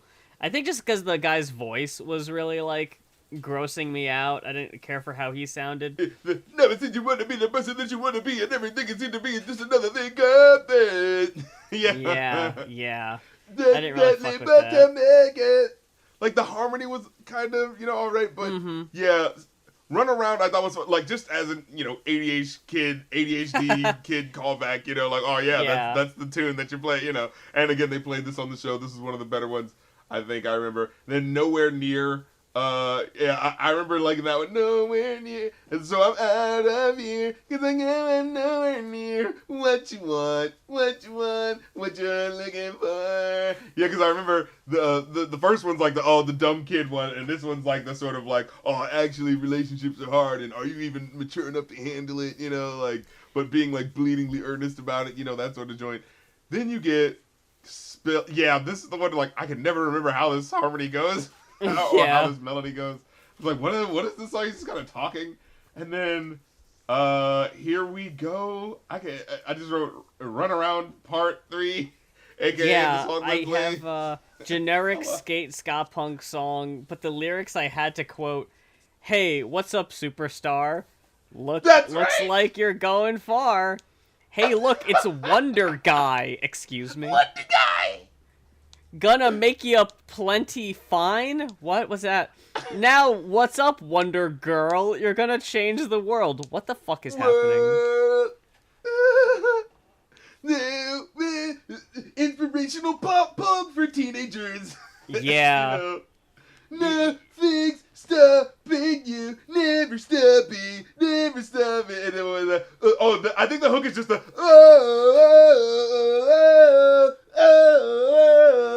here we go. That's Here what we it go. is. Yeah. This one was Doesn't he say like? Doesn't he say like something super? He says some. He has He says, a really "Hey there, awkward lyric. dynamite." Yeah, taking off on a new flight. But then he goes like, there's one that's like an ire rhyme, and it's kind of like, what? Wait, it's here we go. Yeah, coming through that great fire, you're gonna be the next flyer. It's like, okay. Yeah. I mean, I don't know what "gonna make you plenty fine." That can't be the actual lyric. That has to be. Yeah, a that might be one typo. of the misheard ones, but "Gonna make you plenty fine." Like, what? what does that mean? Then we what get the could he be Digimon. saying there? And we get the Digimon theme, which is basically the Digirap again, but a little That's different. right. Yeah, well, they had the fucking, presence of mind to take that breakdown out of the Digirap, so it at least sounds a little cooler, because that faux operatic shit just does not work. Yeah, this one came off even cringier to me. Yes, I imagine. I don't like the rap verses in the Digirap, so I'm glad those are gone. But still, I was like, oh, we're back to the fucking Digimon champion. Like, all right. Digivolve into Ultimate. You're like, okay, I get it. You're just saying the things that they do. Quit listing them off. Transform into Optimus Prime, and then into a truck. Then this 1, 2, 3, 4 punch of this fucking combo. Changing into power, again, sounds like either it's either AI lyrics or it sounds like a bad translation, like they tried their best. What does that mean? Max Martin, this is one of his first drafts, and then they're like, write something for the Digimon. We will change into power. We've got the power. That's good, right? Yeah, it's good enough. Give it to that boy band. Was it Backstreet Boys? No. What, NSYNC? No. 98 Degrees? No. Like, some random motherfuckers in the studio? No. Whoever the hell this band was. Like, this is how they got away with, like, okay, I think it's really weird that so many songs on here are just, like, obviously studio musicians or whatever.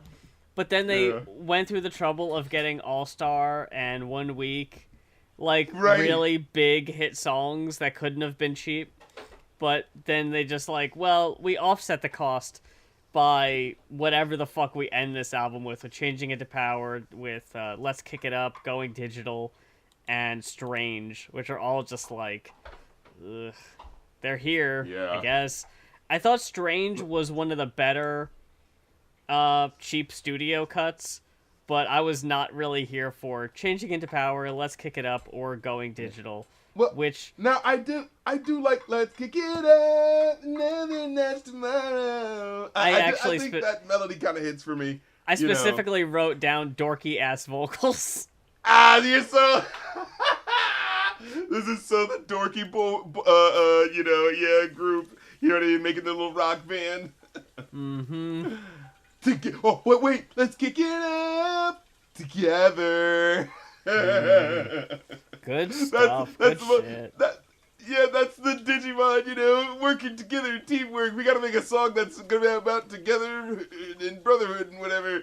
If we take our time, now and forever.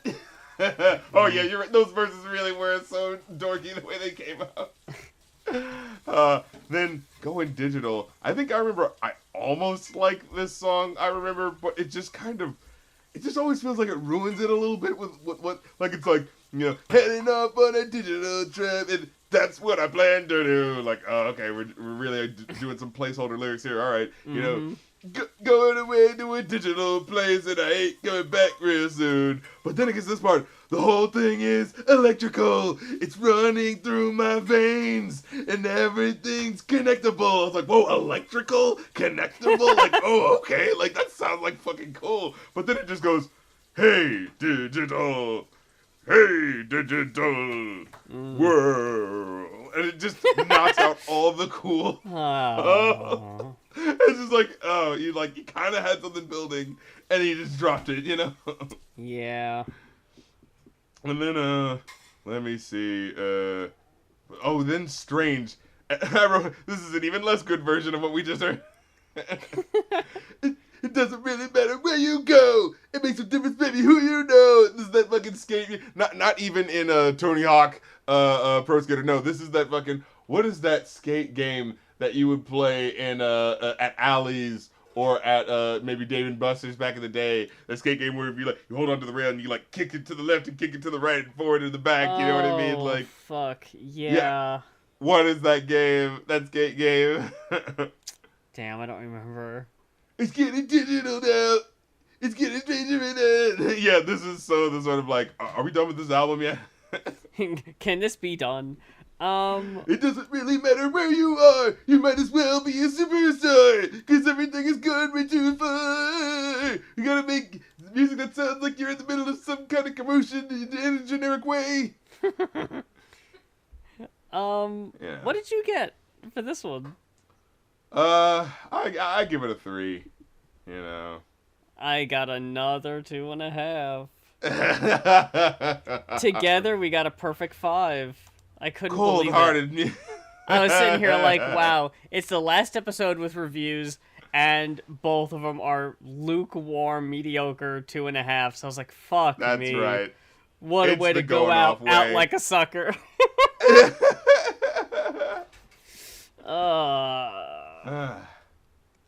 But you can't always predict how it's gonna go, right? You never know. That's right. This is just how a show goes out, where it's like, when you watch a show and you're like, a show that's hitting really good and a high, and then in the last episode it's like, well, I guess you're never gonna get a perfect exit, but it's good for what it was, though. I mean, usually shows end really badly, when they get dropped off and they change the writers, but this show is consistent. But okay, whatever. The 100th episode, it's never always gonna be, you know what I mean, the best one. That's how it goes. Hey, I just don't think we're leave them wanting more. In this case, it's if we give them more, it can't be worse than this one. That's right. It's right at that mediocre sort of are they gonna go out like that? Really? But look, folks, the going plan is like this. I don't even know who does this. I was trying to say it's like this situation, but I don't know who else does this. We're gonna do specials where we talk about award shows and stuff like that, because those are the Peanuts, where oh my god, right? We're gonna do what the Boondocks wish they could do. It's the new XXL freshman class going off. That's right. Let's see what this is about. We check out the ciphers. It's the VMAs going off. What's going on? That's right. Yeah. The special. Those episodes are always a hell of a lot of fun and always give us a lot to talk about. And I think those are probably the favorites amongst the listeners. And I think if we stick to that for a bit, You know, unless someone just decides to throw a fuck ton of money your way. I don't know. Yeah, But I mean, for, look, it's always an option. it's always an option. Times, But yeah, I think the going plan as of right now is good. And yeah, I don't know what else to say. I've never formally ended a podcast before, so I don't know the words. I don't know what to say. Thanks for listening. Check out our other shit because we're Thanks not for totally the done yet. memories. No, we're not. Yeah. I just uploaded another episode of Riff Break today, and it's one of the funniest in a while. So I'm gonna keep posting those over on the Riffcoms YouTube. Yeah, the world is just bifurcating, into the this is how it happens with TV and cable, where it's like now you're kind of just on the things that you want in streaming services, you know what I'm saying? There used to be, it's like, well, you kind of have to go to this channel to get this, but now it's like, well, now I can go here if I want to get it, and there, and I can get the things that are specific to that thing over there, Yeah. That's true. That's very true. Speaking of which, you can always follow me on Twitter. That's twitter.com/yourgirlmoth. That's YOUR girl moth.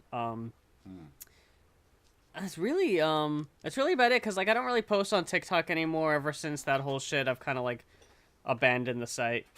So TikTok and YouTube are really the only places to really get a hold of me. If you want to help me out, Patreon and Ko-fi, the links will be in the description or in the link trees or whatever. But yeah, we're not going away.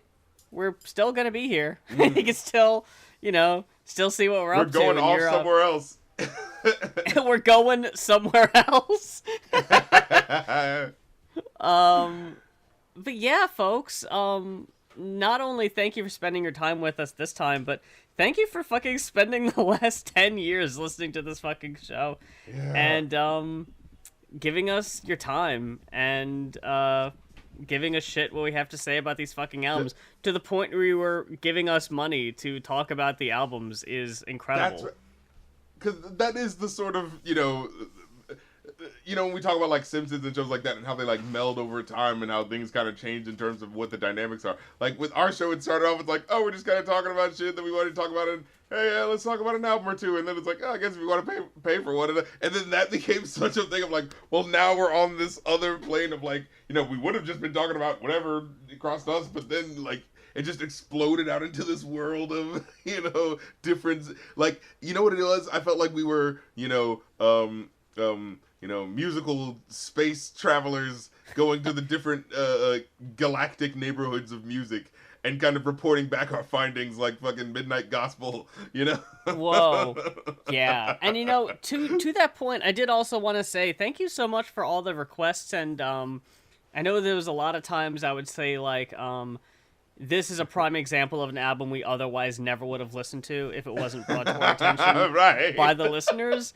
Y'all have turned me on to so many albums that, like, I wish I had looked back at all the albums that y'all have requested, because some of them seriously have become favorites of mine, and I wish I could thank y'all specifically, but there were so many that just like, wow, this was such a unique experience that not in a million years would I ever think to look for this. But y'all are just onto some weird shit. Y'all fucked my musical algorithm all the way up, fam, and I love it. Like two that come to mind right away. The Books. Do you remember The Books? It was like this kind of abstract, experimental. Oh. And there was a song where, like it's pulling back into my mind as you say it. Yes. And there was like a song on there where two kids were like, "I'm gonna kill you." Like, oh god. That album was so fucking weird, and being trans, I think this album would have got to me eventually, but the Normal album by Will Wood was like a perfect 5, and I was like, wow, what is this? This album's fucking great, and like, y'all fucking knocked it out of the park with that. The Riffcoms server, shout out to the Riffcoms server, for bringing us such gems like the Beyond Pink Barbie request. That's right. Absolute classic. Yeah, those weird IP soundtracks like Simpsons Sing the Blues. Yeah, when would anyone ever get to that? Yeah. Yeah, man. lightning in a bottle. You know what they say. And what I love is like going to artists that I'd always heard about, like when like Tom York, with Radiohead. It's like, yeah, I've always heard that song, but what is the rest of that sound really like? I love having those moments of like, I've dipped my toe in that, and then to just splash into it of like Björk, David Bowie, all these people God. that the absolute just adventure journey into the whole complete multiverse that is David Bowie's music. And just the fact that we didn't even get halfway, we were only halfway done. We just finished the 70s. We didn't even touch the 80s, I don't think. That's incredible. After all of the albums we talked about, we didn't even get to 80s Bowie, which I think was a fine place to stop it, but still. Yeah. Maybe, if we do the second Joker's card of this podcast. Truth is, we follow God. We've always been behind him. I was like... Truth is, we love Nickelback. We've always been behind them. Check out the next episode. Truth is, the Nickelback lyrics in May. Oh, Goin offers find it. Ooh, we're gonna listen to Silver Side Up on a special episode.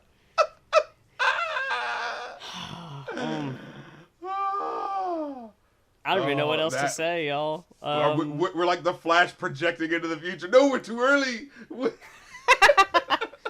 The possibilities are endless. The alternate universe going off universes splitting off. The going off multiverse, so to speak. That's right. This is the part where, oh my god, everything has been absolutely incredible. The last 10 years of the Marvel MCU is awesome. And now they're going to start phase 2, and I don't know. I feel like we should keep liking this. But, they came back after we really demanded it for a really long time, and then it's like, I don't know. But I guess it's still fine. We are getting what we want in those Futurama episodes, but it is. I don't know. I feel like they could do a little bit more writing. Just an extra year just to write this shit. Can you please? They're only reviewing Nickelback and Imagine Dragons, the cursed monkey paw, that finger curled when y'all asked for the show to come back, and that's what you get.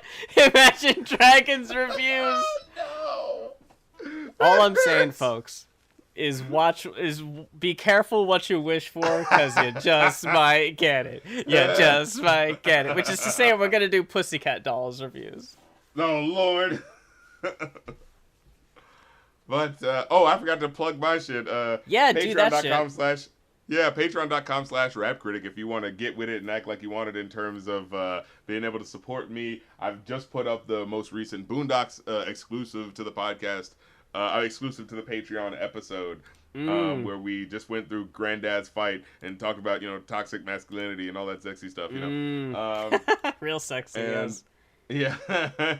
And, and then I also we talked about Dungeons and Dragons, but we accidentally watched the opposite movie, so we had a compare and contrast with that sort of thing. That was really fun.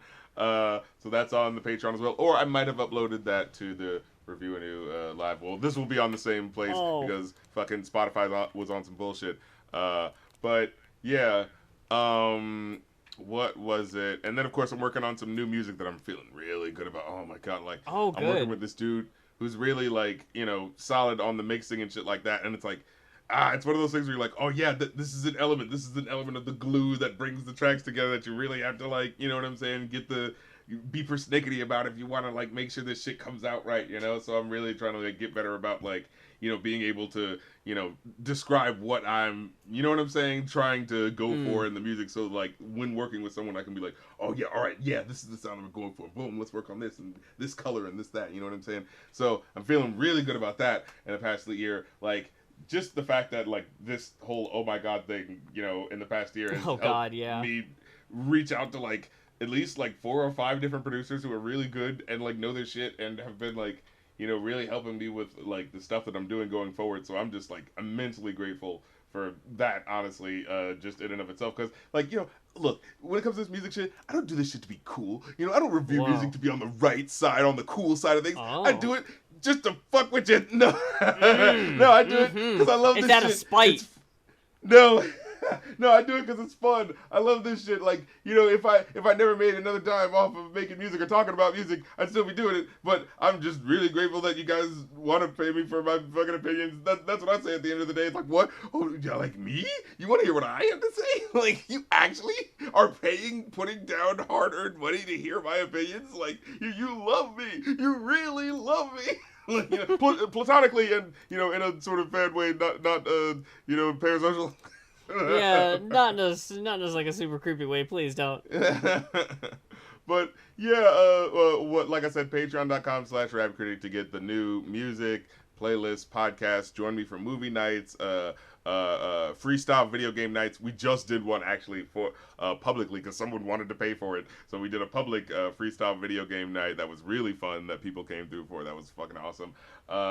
And as well as doing live streams, Ko-fi.com/rapcritic if you want to make requests for live streams for me to listen to music. Sometimes, you know, hey, I'll be listening to it and I'll be like, man, you know what? I had some thoughts about this. Let me talk about this for a second. You know what I'm saying? I'd be on that shit, you know, like to clip it and make its own little video, you know, do a little fun shit in between the main, you know what I'm saying, rap critic shit I be doing, you know what I'm saying, that shit that be taking the time, you know. But yeah, in the meantime, in between time, you can get those Ko-fi requests as well as still requesting for songs to review, like rap critic reviews. List is long, but you know, hey, you can get onto it. You can always get the priority request in, you know what I'm saying, if you want to get that. Like I said, live streams, albums, songs, and best of requests. You know I love doing those best ofs, going through. I mean, like with, you know, well, like with the podcast, we would just listen to an album from that artist, but this is me going through, like, you know, going through all the chamber of their sound and figuring out what's the best, you know, out of it, you know, as well as, like I said, I am doing, still taking rap album requests, you know, so specific to hip hop, because, you know, your boy wants to get busy with the lyrical digging into, you know, I want to dig into the rhymes, so let's go. So I'm doing that over there, of course, with my boy Will the Greatest. But yeah, that's that on that. Yeah, live streams, song requests, and album requests, and movie requests, of course, as the case may be. But yeah, that's how you can keep this here, you know, digital internet ship afloat on the digital high seas. Yeah. So get all the way with it and act like you want it. Wow. And until the next till the next time we off go. Yeah. Or go off in, or off go in. Wimbo wing, wumbo. It's Anyway. W for Wumbo, yeah. But anyways, until then, I'm the rap critic, And I'm Muse. and we'll meet again. Oh. Don't know how, don't know when, but we'll meet again someday. Arrivederci. Sayonara. right. Suck a dick. Yeah. And all those goodbyes.